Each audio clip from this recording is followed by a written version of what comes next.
The massive crystal dome of Nexus Prime sparkled with light from a dozen different suns. Inside the grand chamber, hundreds of alien beings sat in carefully arranged sections. Each species had their own area, marked by symbols that glowed softly in the artificial atmosphere. Marcus Chen adjusted his simple black suit and looked around the enormous room. As Earth's first ambassador to the Galactic Council, he felt very small. The other delegates towered above him, floated in energy fields, or moved on mechanical legs. Some breathed different gases through special masks. Others seemed to be made of living crystal or flowing metal. The humans had only discovered faster-than-light travel 5 years ago. Most alien species had been using it for thousands of years. Marcus knew he was only here as an observer. Humans were too new, too primitive to have a real voice in galactic politics. The council chamber buzzed with dozens of different languages. Universal translators helped, but Marcus still caught only bits and pieces of conversations. Most seemed to be about trade routes and mining rights. Nothing that concerned Earth or its 4 billion people. A deep sound rang through the chamber. All conversation stopped. The great doors at the far end opened with a whisper. Through them walked a procession that made Marcus hold his breath. Queen Zephyria of the Kethmoran Empire entered like a force of nature. She stood nearly 8 feet tall with pale blue skin that seemed to glow from within. Her long silver hair floated around her head as if underwater. Behind her walked 12 guards in armor that looked like liquid moonlight. The Kethmoran Empire controlled 60 star systems. Their technology was so advanced that other species called it magic. They rarely spoke at council meetings. When they did, everyone listened. Marcus had read about Queen Zephyria during his preparation for this assignment. She was over 300 years old but looked young by her species' standards. The Kethmoran could live for 1,000 years. They had psychic powers that let them read minds and see possible futures. They almost never mixed with other species, especially not primitive ones like humans. The queen walked to the center of the chamber. Her footsteps made no sound, but Marcus felt each one in his chest. She stopped beneath the great crystal that focused light from all the stars visible from Nexus Prime. "Honored council members," she said, her voice carrying easily through the vast space. "I come before you today with an announcement that will change the path of our galaxy." The chamber fell completely silent. Marcus noticed that several alien delegates leaned forward. Others seemed to hold their breath if they breathed at all. "For 3 centuries I have guided my empire with wisdom, passed down from my ancestors. We have remained apart from the chaos of lesser species, maintaining our purity and our strength." Queen Zephyria's eyes swept across the chamber. "Today that changes." She paused, and Marcus felt something strange in the air. It was like the moment before lightning strikes, when all the hair on your arm stands up. "I have seen visions of the future," the queen continued. "In these visions I have witnessed threats that will test every species in this galaxy. Threats that our old ways cannot defeat. We need new approaches, new allies, new blood." A rustling sound filled the chamber as hundreds of aliens shifted nervously. Marcus wondered what kind of threats could worry someone as powerful as Queen Zephyria. "Therefore," she said, raising her voice so it echoed off the crystal walls, "I declare before this council that my daughter, Crown Princess Lyrelai, shall be wed to the human ambassador Marcus Chen." The silence that followed lasted only a heartbeat. Then the chamber exploded into chaos. Aliens jumped to their feet, tentacles waving wildly. Others flashed bright colors or made sounds like breaking glass.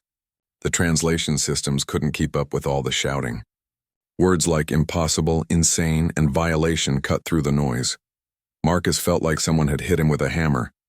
His heart pounded so hard he thought it might burst. He looked around wildly, wondering if this was some kind of joke. But Queen Zephyria stood calmly in the center of the chaos, unmoved by the storm she had created. Ambassador Krex of the Drakmari hegemony stood up in his section.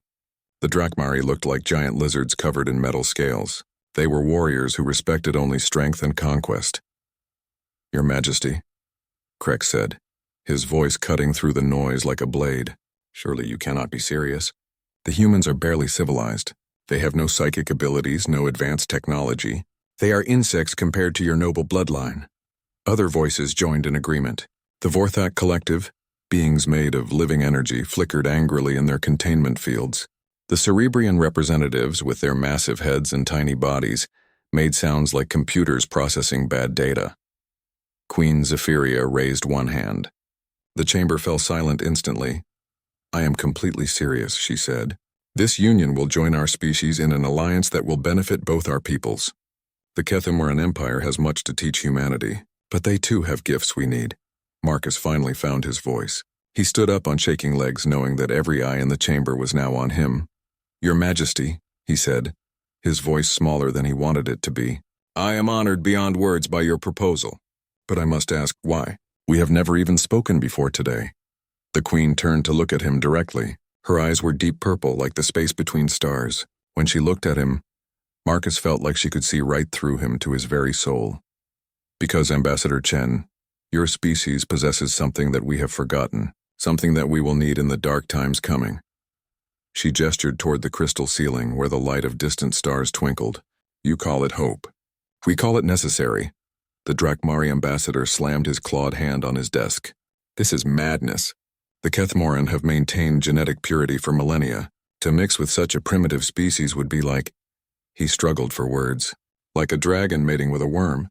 Queen Zephyria's expression didn't change, but the temperature in the chamber seemed to drop several degrees. When she spoke, ice seemed to form in the air around her words. Ambassador Krex, I suggest you choose your next words very carefully. You are speaking about my future son-in-law. The threat in her voice was crystal clear. The Drakmari ambassador sat down quickly, his scales turning a darker shade of green. Other delegates began to whisper among themselves. Marcus caught fragments of conversation through his translator. Most seemed shocked, but some sounded intrigued. The idea of an alliance with the powerful Kethmoran Empire was tempting, even if it meant accepting humans as equals.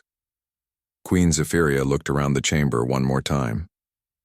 The announcement has been made. In 3 months' time, the wedding ceremony will take place on the Kethmoran homeworld of Zephyros Prime. All council members are invited to witness this historic union. She turned to leave, then paused and looked back at Marcus. For just a moment, her stern expression softened slightly. Ambassador Chen, you will receive a formal invitation within the day. I suggest you prepare yourself. The next few months will test you in ways you cannot imagine. She smiled, and it was both beautiful and terrifying. But I believe you will surprise many people, including yourself. With that, Queen Zephyria and her guards left the chamber as silently as they had entered. The great doors closed behind them with a soft sound that seemed to echo forever. Marcus sat down heavily in his chair, his mind spinning.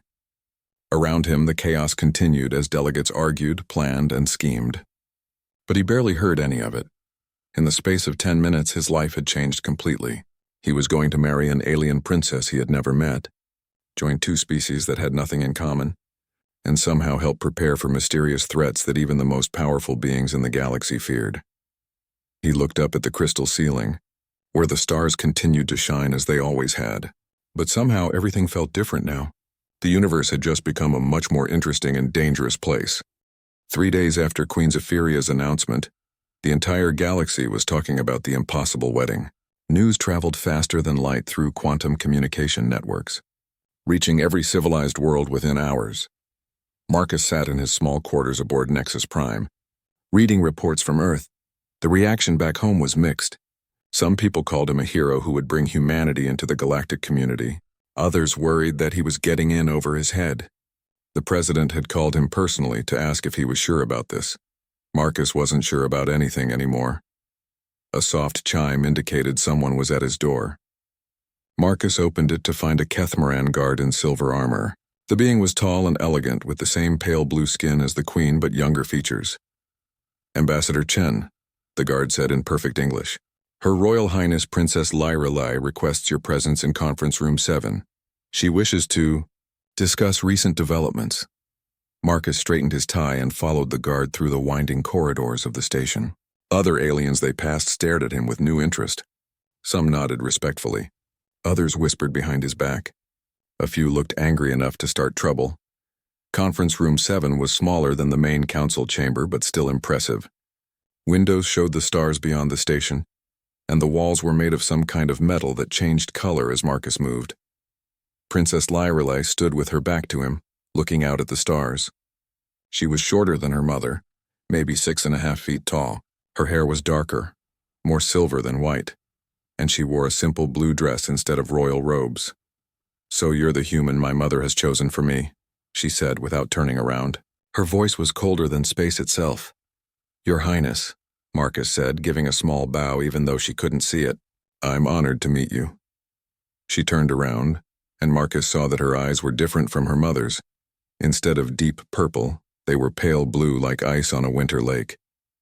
And right now those eyes looked very unhappy. "Honored?" she said. "Do you have any idea what my mother has done? What she has done to both of us?" Marcus shifted uncomfortably. "I'm not sure I understand." Princess Lorelei walked closer, and Marcus could feel the psychic energy radiating from her like heat from a fire. It made his skin tingle and his head feel light. "For 300 years, no member of the Kethmoran royal family has married outside our species. The genetic purity of our bloodline is considered sacred." She stopped just a few feet from him. "And now my mother wants me to marry someone who can't even read minds." "I'm sorry," Marcus said. "I didn't ask for any of this. If you don't want to go through with it, I'll understand." The princess studied his face for a long moment. "You really don't know, do you? You have no idea why she chose you." "She mentioned something about hope and threats coming to the galaxy." Marcus spread his hands. "But honestly, I don't understand any of it." Before Princess Lorelei could answer, another chime sounded. The door opened to reveal Ambassador Krex of the Drakmari hegemony. The large lizard-like being entered without waiting for permission, his metal scales clinking with each step. "Your Highness," Krex said, his voice like gravel in a cement mixer. "I was hoping to speak with you about this." "Unfortunate situation." Princess Lorelei's expression hardened. "Ambassador Krex, I wasn't expecting you. The Drakmari hegemony has been allies with your empire for over a century," Krex said, ignoring Marcus completely. "We are concerned about this sudden change in policy. Mixing with primitive species could weaken the genetic advantages your people have built over millennia." Marcus felt his temper starting to rise. Being called primitive was getting old fast. "Genetic advantages?" Marcus said. "Like what?" "Being able to read minds? That's not genetics, that's evolution. And evolution happens when species adapt to new challenges, not when they stay isolated." Krex turned to look at him for the first time. The Drakmari's eyes were yellow and cold like a snake's. "The human speaks of things he doesn't understand," Krex said to the princess. "Evolution requires strength. The weak are eliminated so the strong can survive. That is the natural way." "Maybe on your world," Marcus replied. "But humans learned a long time ago that cooperation makes us stronger than competition. We've survived ice ages, plagues, wars, and natural disasters because we help each other." "Help each other?" Krex laughed, a sound like breaking glass. "Your species still fights wars over resources and territory. You pollute your own world and can barely agree on anything important." Marcus felt his face getting hot. "We're not perfect, but we're learning, and we don't give up on each other." Princess Lorelei watched this exchange with growing interest. Something in her cold expression was starting to change. "Ambassador Krex," she said quietly, "I think this conversation is over." The Drakmari's scales shifted to a darker color. "Your Highness, I urge you to reconsider this union. The Drakmari hegemony would be happy to discuss alternative arrangements. My own son would be honored to—" "No." The princess's voice carried a power that made Marcus's bones vibrate. "My mother has made her decision. I will honor it." Krex looked like he wanted to say more, but the psychic energy filling the room was becoming uncomfortable even for Marcus. The Drakmari ambassador gave a stiff bow and left without another word. When the door closed behind him, Princess Lorelei turned back to Marcus. The ice in her eyes had melted slightly. "That was interesting," she said. "You defended humanity even when you knew it might cost you this alliance." Marcus shrugged. "I won't lie about who we are. If that's not good enough for the Kethmoran Empire, then maybe this isn't meant to be." The princess walked back to the window. "Do you know what my mother's psychic vision showed her?" She mentioned threats to the galaxy. An invasion force from another galaxy entirely. Ships and weapons beyond anything we've ever seen. They're coming, and they'll be here within 50 years. Princess Lorelei's reflection in the window looked troubled. "In every vision where our current alliances remain unchanged, we lose. Every single one."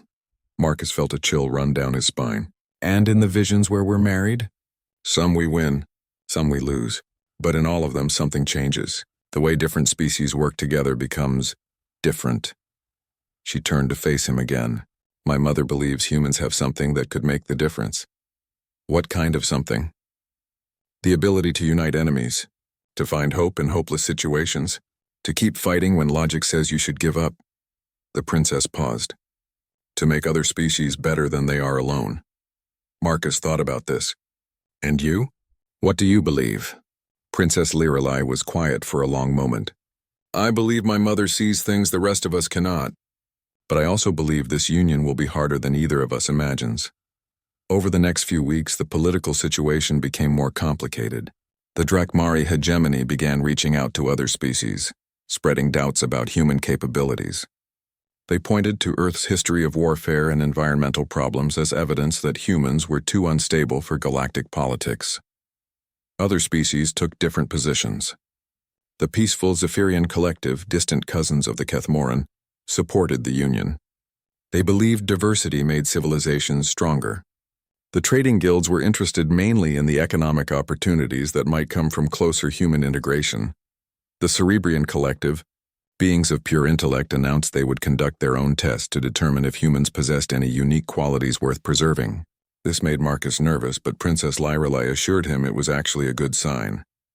If the Cerebrians think you're worth testing, they already believe you might have something valuable, she explained during one of their daily meetings.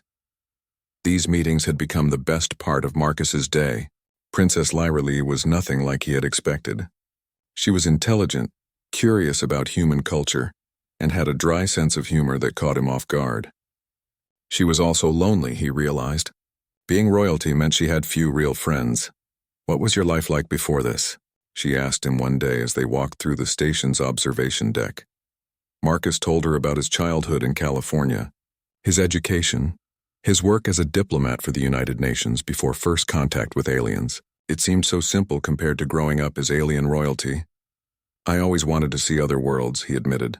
Even as a kid, I'd look up at the stars and wonder what was out there. And now you know, she said. Are you disappointed? Marcus looked out at the stars visible through the transparent walls.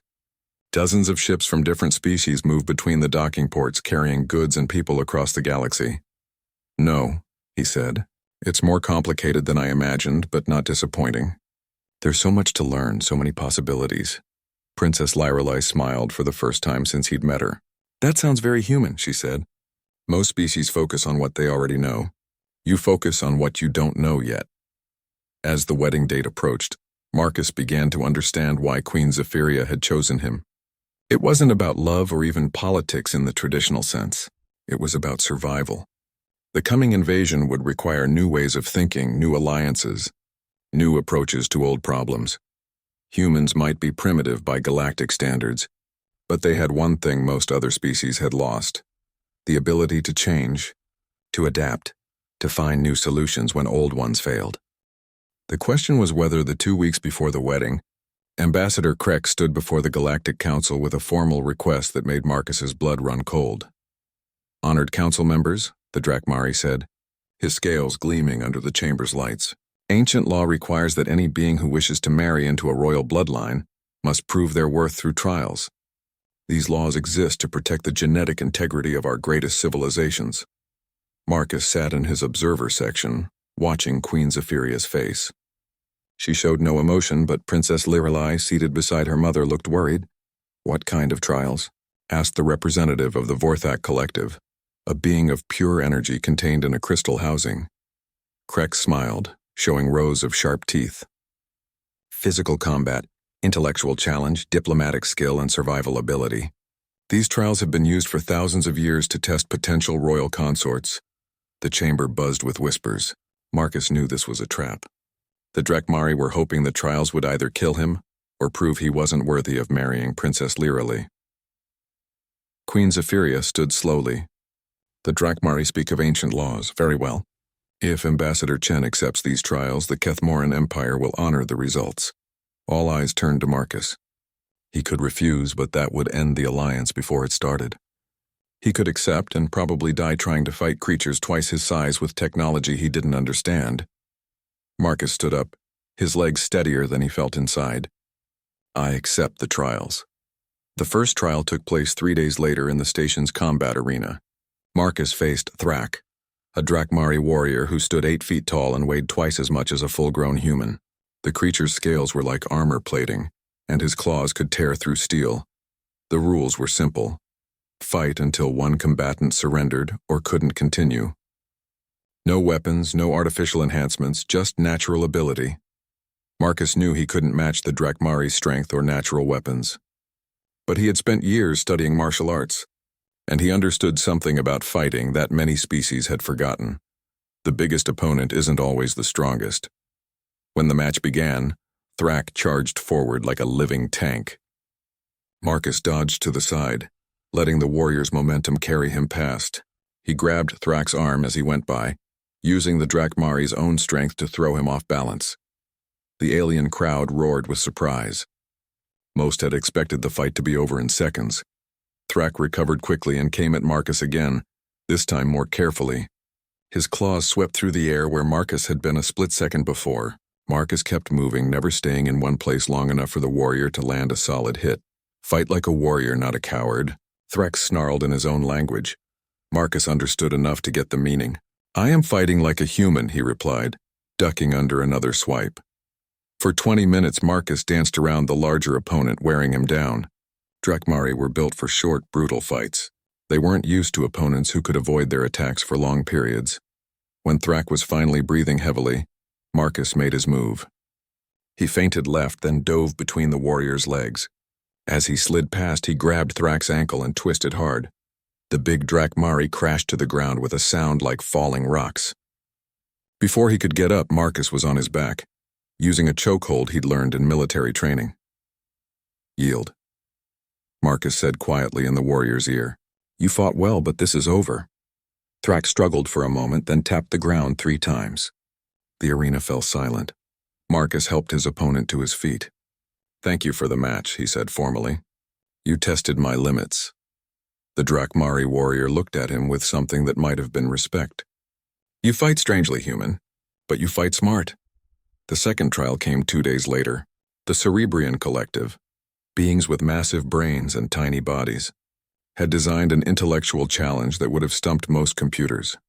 Marcus sat in a white room filled with holographic displays showing complex mathematical equations, scientific formulas, and logical puzzles.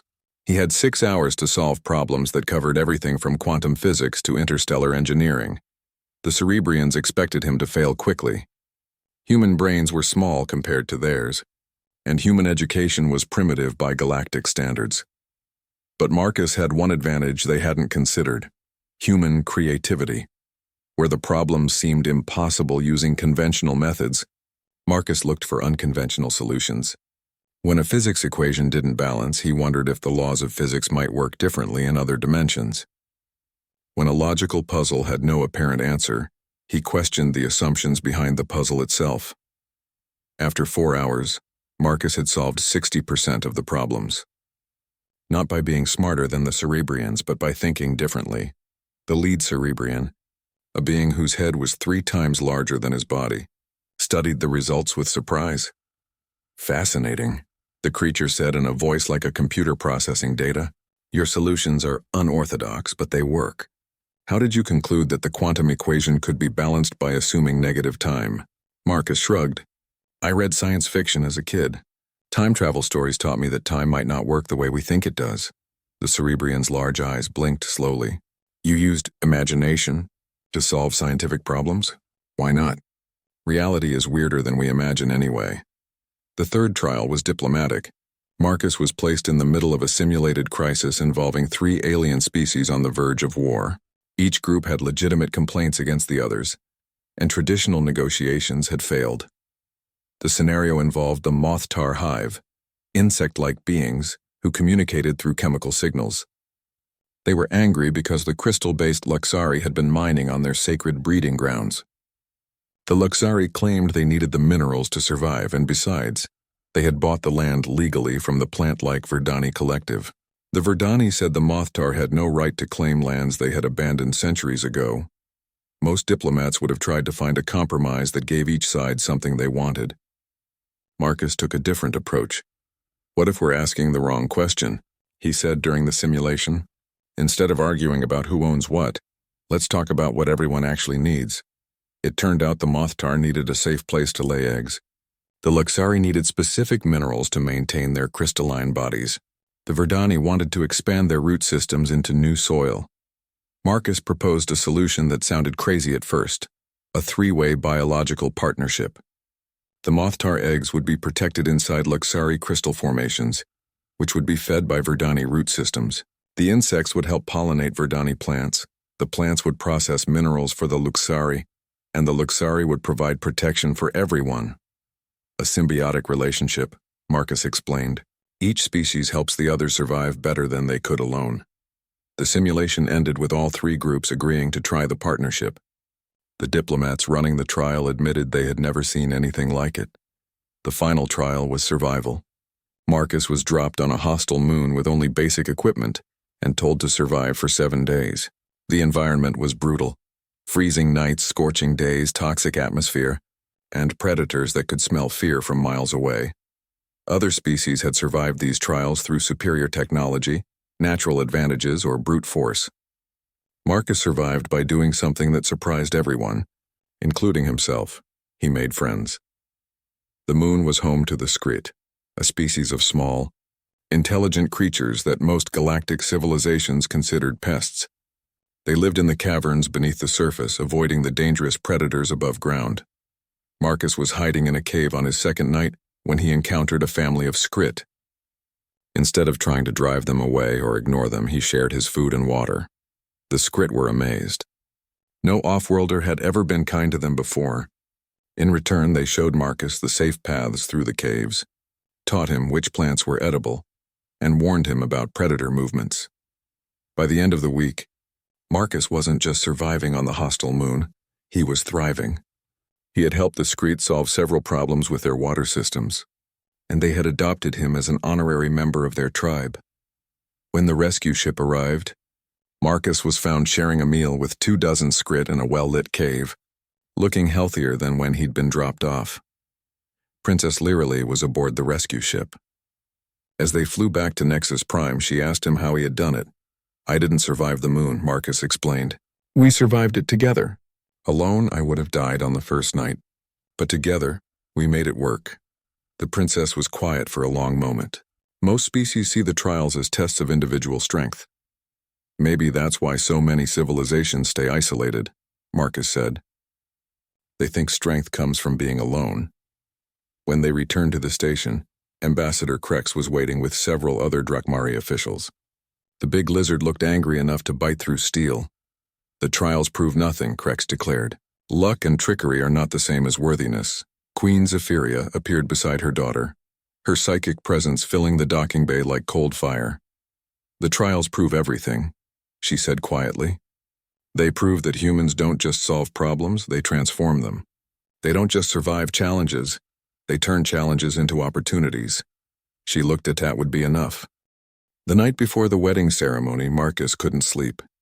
He stood in his quarters aboard the Royal Kethmaran ship, looking out at the blue and silver planet below. Zephyros Prime was beautiful, with crystal cities that caught the light of 3 moons and forests that glowed softly in the darkness. Tomorrow, he would marry Princess Liralee in front of representatives from dozens of alien civilizations. The ceremony would be broadcast across the galaxy. Everything would change. A soft knock at his door interrupted his thoughts. Marcus opened it to find one of his security guards, a young officer named Sarah Kim who had been assigned to protect the human delegation. "Sir," she said quietly, "we have a problem. I've been monitoring communications traffic and I'm picking up some strange patterns." Marcus led her into the room. Sarah was one of the best intelligence officers Earth had, trained to spot threats that others might miss. "What kind of patterns?" he asked. Sarah activated a small holographic display from her wrist device. "Encrypted messages between Drakmari ships and several other vessels in the system. The encryption is good but not perfect. I've been able to decode fragments." The hologram showed intercepts of partial messages. Words like eliminate and blame and tomorrow appeared repeatedly. "They're planning something for the wedding," Marcus said, his stomach tightening. "It gets worse," Sarah continued. "I tracked the other ships involved in these communications. They're not all Drakmari. Some are mercenaries, others are from species that have grievances against either humans or the Kethmaran Empire. Marcus stared at the data. How many ships? At least 12 that I can identify. Probably more using better encryption. Sarah's expression was grim. Sir, I think they're planning to attack during the ceremony and make it look like different groups are responsible. Create chaos, maybe even start a war. Before Marcus could respond, his door chimed again. This time it was Princess Lyrelay, looking more worried than he had ever seen her. Marcus, we need to talk, she said as she entered the room. Then she noticed Sarah and the holographic display. What is this? Evidence of a conspiracy, Marcus said. Someone's planning to attack the wedding. Princess Lyrelay studied the data, her psychic abilities helping her process the information faster than any human could. Her face went pale. This is worse than an attack on the wedding, she said quietly. These message fragments. They're talking about assassinating my mother and blaming humans for it. The three of them stood in shocked silence. If Queen Zephyria was killed and humans were blamed, it would destroy any chance of alliance between their species. It might even lead to the extermination of humanity. We have to warn the Queen, Marcus said. She already knows, Princess Lyrelay replied. Her psychic abilities have been showing her glimpses of the plot for days. That's why she came to speak with us tonight. She's coming here? Sarah asked, checking her weapons. She's already here, the princess said.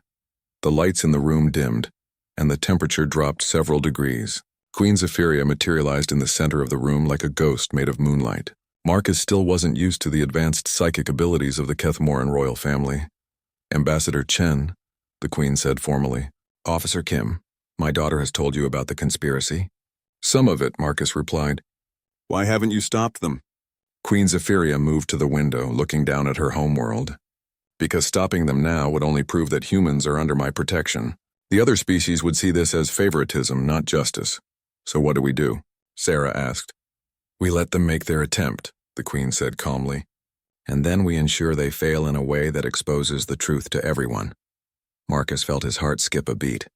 You want to use the wedding as bait? The ceremony will proceed as planned, Queen Zephyria confirmed. But we will be ready for them. The question is whether you are willing to risk your life to save both our species.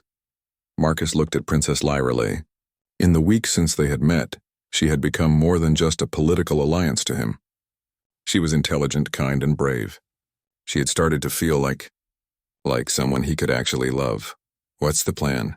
He asked. The Queen smiled, and for the first time since he had met her, the expression looked genuinely warm. First, we expose the conspiracy to the Galactic Council, but we need evidence that can't be denied. Over the next few hours, they worked together to gather more intelligence, Sarah's technical skills, Marcus's diplomatic knowledge, Princess Lyrelay's psychic abilities, and Queen Zephyria's centuries of experience made an effective team. They discovered that the conspiracy was bigger than they had imagined. Ambassador Krex hadn't just convinced other Drakmari to join him. He had reached out to extremist groups from multiple species, promising them that destroying the human Kethmoran alliance would return the galaxy to the natural order, where each species stayed separate. The plan was clever and brutal. During the wedding ceremony, mercenaries would attack the human delegation. Other attackers would target Queen Zephyria, but they would be wearing human technology and carrying human weapons. In the chaos, it would look like humans had betrayed their hosts and murdered their queen. The Drakmari would then step in as peacekeepers, Princess Lyrelay explained as they reviewed the evidence. They would demand the right to hunt down and punish the human traitors. It would give them an excuse to attack Earth itself. And with my mother dead, the Kethmoran Empire would be weakened by succession disputes, the Queen added. The Drakmari have been planning this for months. The wedding ceremony took place in the Crystal Cathedral, a building made entirely of living crystal that grew from the heart of the planet.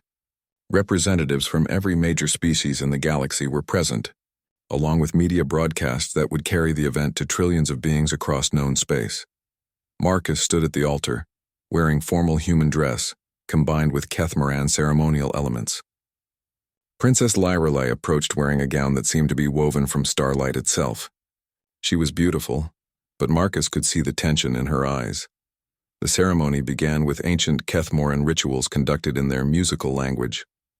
Then came human traditions, including vows that Marcus had written himself. Lyrelay, he said, taking her hands, I promise to stand beside you not just as a husband, but as a partner in building something new. Our species are different, but our hopes for the future are the same. As Princess Lirelai began her response, Marcus caught a flash of movement in the upper galleries. Sarah had positioned herself there, watching for signs of the attack. She gave a subtle hand signal. The attack was beginning. "I promise," Princess Lirelai continued, her voice steady despite the danger, "to join my life with yours in creating a bridge between our peoples." The first attackers struck the human delegation section. Beings in dark armor opened fire with weapons designed to look like human military equipment. At the same time, other attackers wearing what appeared to be human environmental suits moved toward Queen Zephyria. But the royal guards were ready. As the fake humans raised their weapons toward the queen, her protectors surrounded her with energy shields. The attackers' shots bounced harmlessly away. More importantly, the shields were designed to record everything that hit them. When the energy blast struck, the shields analyzed their composition and broadcast the results to everyone present. Drakmari plasma weapons, announced the cathedral's computer system in dozens of languages. Origin, Drakmari Military Production Facility 77 Beta.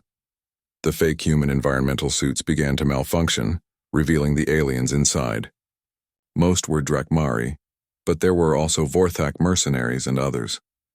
In the galleries, Sarah and the real human security team engaged the attackers who had targeted the human delegation. These were also exposed as non-humans using human equipment purchased or stolen from black market dealers. The battle lasted less than 5 minutes. When it was over, dozens of conspirators had been captured alive. The evidence of their true identities and the origin of their weapons was undeniable. Ambassador Krex tried to claim that this was all a misunderstanding, that rogue elements had acted without his knowledge. But Queen Zephyria had one more surprise.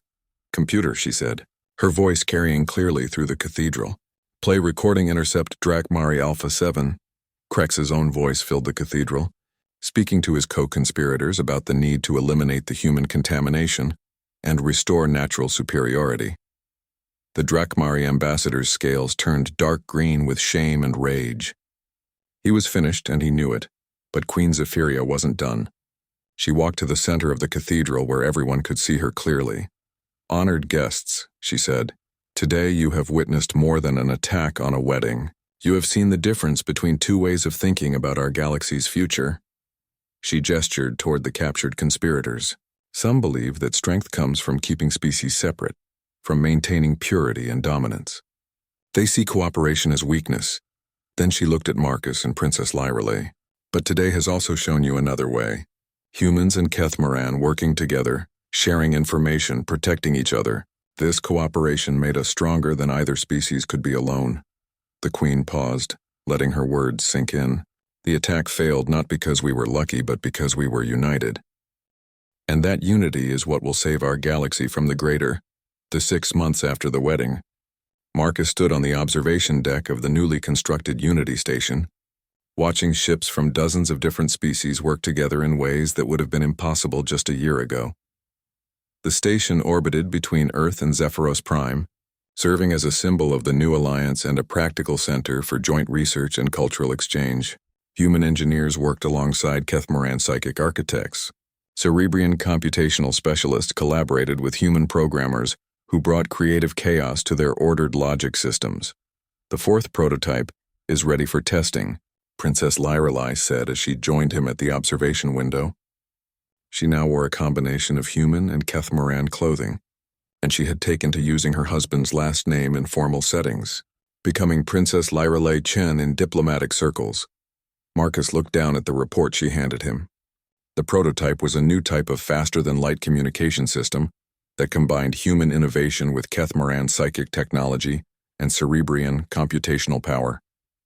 It promised communication speeds that could connect the entire galaxy in real time. "How fast?" he asked. "Instantaneous across any distance," she replied with excitement in her voice. The first test signals reached the edge of the galaxy and back in less than a second. This was exactly the kind of breakthrough they needed. Queen Zephyria's visions had shown that the approaching extragalactic invasion would arrive in 43 years. The invaders would use tactics and technologies that no single species could counter alone. But a united galaxy might have a chance. The door to the observation deck opened. and Queen Zephyria entered with a group of alien diplomats. In the month since the wedding, she had been traveling constantly, building support for what was now called the Galactic Unity Project. "Ambassador Chen," she said formally, though her eyes showed genuine warmth. "Princess Lyrale, our guest would like to see the latest progress reports." The delegation included representatives from species that had never worked together before. The insectoid Mothtar stood next to crystalline Luxari, while plant-like Verdani conversed with energy-based Vorthak, the biological partnership Marcus had proposed. During his diplomatic trial had worked so well that these 4 species were now campaigning for broader interspecies cooperation. "The communication system is just the beginning," Marcus explained to the group. "We're also developing joint defense technologies, shared research databases, and cultural exchange programs that will help us understand each other better." One of the Vorthak, a being of crackling purple energy contained in a portable field generator, asked about the military preparations. Marcus exchanged glances with his wife. This was the difficult part of the conversation. "The enemy we're preparing for isn't like anything in our galaxy," he said carefully. "Queen Zephyria's visions show us beings that don't think the way we do, that don't value individual life the way most species here do. They're completely unified in purpose, like a giant machine made of living creatures." A Drakmari representative, not Krex, who was now in prison awaiting trial, spoke up. "If they are so unified, how can our diversity help us defeat them?" Princess Lyrale answered this one. "Because unity without diversity is brittle. It's strong in one direction, but breaks when attacked from unexpected angles. Our diversity gives us multiple ways to solve the same problem." She activated a holographic display showing tactical simulations. "Watch how different species approach the same battle scenario." The display showed Drakmari using direct assault tactics, Cerebrians calculating optimal firing solutions, humans using unpredictable guerrilla strategies, and Kethmaran employing psychic coordination. Individually, each approach had weaknesses that the invaders could exploit. Together, they created a complex defense that adapted to any attack. "The invaders will come expecting to face civilizations like their own," Queen Zephyria added. "They will be prepared for unified responses, predictable strategies, logical tactical decisions. They will not be prepared for the chaos that comes from dozens of different species, all thinking differently about the same problem." Over the following months, the Unity Project grew beyond anything Marcus had imagined. Research stations were established in every major star system. Joint training exercises brought together military forces that had been enemies just years before. Cultural exchange programs helped species understand each other's strengths and weaknesses. The most surprising development was how quickly the different species learned from each other. Humans taught other beings about improvisation and creative problem-solving. The Kethmoran shared their psychic coordination techniques. Cerebrians showed others how to process vast amounts of data efficiently. Even the aggressive Drakmari contributed valuable insights about combat tactics and warrior discipline. But the real breakthrough came from the smallest members of the Alliance. The Skrit, the tiny creatures Marcus had befriended during his survival trial, turned out to have an unusual talent for understanding how different technologies could work together. Their small size let them work inside complex machinery, and their natural curiosity helped them find connections that larger species missed. Their natural systems integrators, Princess Lyrale observed as she watched a team of Skrit help install quantum processors into a Kethmaran psychic amplifier. They see the whole system instead of just the individual parts. Marcus nodded, remembering how the Skrit had helped him survive on the hostile moon by showing him how everything on the planet was connected. They understand something most of us forget, that the relationships between things are often more important than the things themselves. As the preparations continued, Marcus found himself changing in ways he hadn't expected. His psychic abilities were still minimal compared to true Kethmaran, but living so closely with Princess Lyrale had awakened something in his mind. He could sense her emotions, sometimes even her thoughts. She, in turn, had learned to appreciate human spontaneity and emotional flexibility. "We're becoming something new," she told him one evening as they walked through the gardens on Unity Station. "Not human, not Kethmaran, but something that combines the best of both." "Is that what your mother saw in her visions?" Marcus asked. "Not just cooperation between species, but actual evolution into something better?" Princess Lyrelei paused beside a fountain where water from Earth mixed with liquid crystal from Zephyros Prime, creating patterns of light that neither world could produce alone. "I think so," she said. "Every species that joins the Alliance changes a little, becomes more than it was before. And together, we're becoming something that might actually be able to defend our galaxy." 2 years after the wedding, the first long-range scouts detected something at the edge of the galaxy. The readings were faint but unmistakable, artificial structures moving between the stars, heading inward at speeds that no known technology could achieve. "They're 40 years ahead of schedule," Queen Zephyria announced at an emergency session of the Unity Council. "My visions showed them arriving in 2089. These readings suggest they'll be here by 2051. The council chamber fell silent. 40 years had seemed like plenty of time to prepare. 12 years would require a completely different approach. "We're not ready," Admiral Voss of the human space fleet said quietly. "Our weapon systems are still in development. The unified command structure is barely functional. We need more time."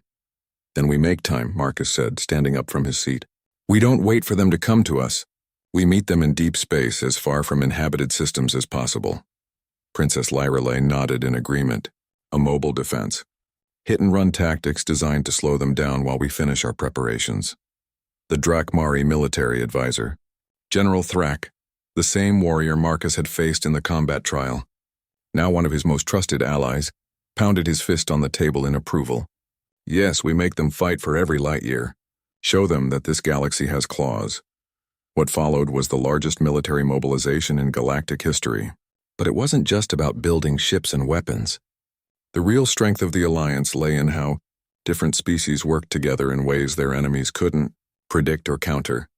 Human carriers launched swarms of small fighters piloted by species with lightning-fast reflexes. Kethmoran battleships provided psychic coordination across vast distances. Cerebrian computational networks calculated tactical solutions faster than any enemy could adapt.